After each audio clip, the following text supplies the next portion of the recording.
క్రీస్తునాథుని యందు మిక్కిలిగా ప్రేమించబడుతున్నటువంటి ప్రియ సహోదరి సహోదరులారా, ఈనాడు క్రీస్తు ప్రభు ధర్మశాస్త్రాన్ని లోతుగా వివరించి మనిషి యొక్క మనస్తత్వాన్ని, వారి యొక్క ఆలోచనల పట్ల మరింత శ్రద్ధ వహించమని ఈనాటి వాక్యం ద్వారా మనలను ఆహ్వానిస్తూ ఉన్నారు. అందుకే ఈనాడు యొక్క రెండు నిబంధనలకు మధ్య ఉన్నటువంటి వ్యత్యాసాన్ని ముందుగా క్రీస్తు ప్రభు వివరిస్తూ ఉన్నారు.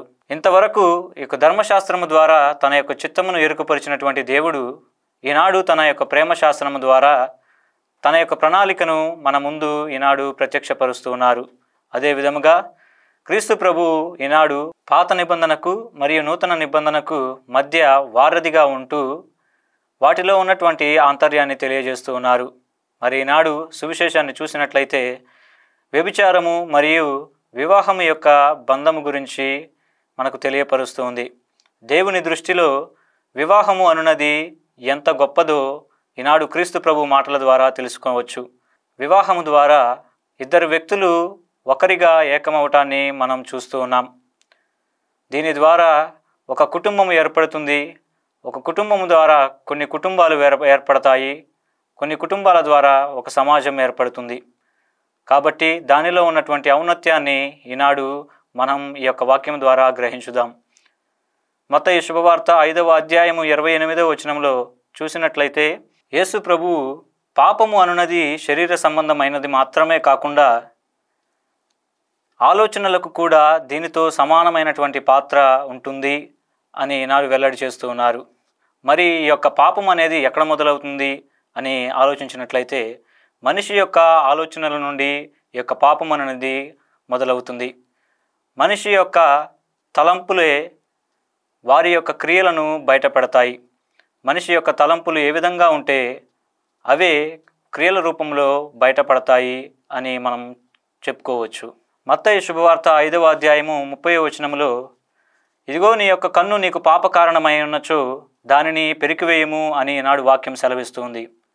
దాని అర్థము నిజంగా పీకి పారవేయటం కాదు, కానీ ప్రియులారా, మన జీవితంలో ఏదైతే మనకు ఆటంకపరుస్తూ ఉందో, దేవునికి దూరం చేస్తూ ఉందో అటువంటి దానిని దూరంగా ఉంచు, లేదా దానిని పెరికివేయమని ఈనాడు క్రీస్తు ప్రభువు మరియు అదేవిధంగా ఈ యొక్క వాక్యం ద్వారా మనకు సెలవిస్తూ ఉన్నారు. అవి మన యొక్క అలవాట్లు కావచ్చు, మన యొక్క చూపులు కావచ్చు, మనం చేసేటటువంటి పనులు కావచ్చు, అదేవిధంగా మన స్నేహితులు మరియు మన యొక్క బంధుత్వాలు, బాంధవ్యాలు కూడా కావచ్చు. స్వల్ప విషయం కోసం అధికమైన దానిని కోల్పోవటం ఎవరికీ ఇష్టం ఉండదు.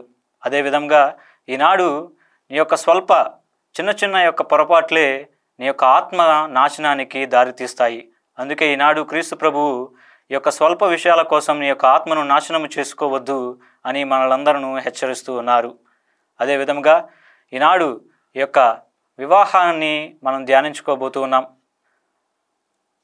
వివాహంలో ఉన్నటువంటి ఔన్నత్యాన్ని, అదేవిధంగా ఒకరికి ఒకరు మనం చేసేటటువంటి ఆ యొక్క ప్రమాణాలకు ప్రామాణికంగా ఉండాలి అని, భార్య భర్త పట్ల, భర్త భార్య పట్ల ఒకరికొకరు ప్రామాణికంగా జీవిస్తూ సంతోషమైనటువంటి జీవితాన్ని, కుటుంబ జీవితాన్ని, ఆహ్లాదకరమైనటువంటి జీవితాన్ని మనందరూ జీవించాలి అని క్రీస్తు ప్రభు ఈనాడు మనకు పిలుపునిస్తూ ఉన్నారు.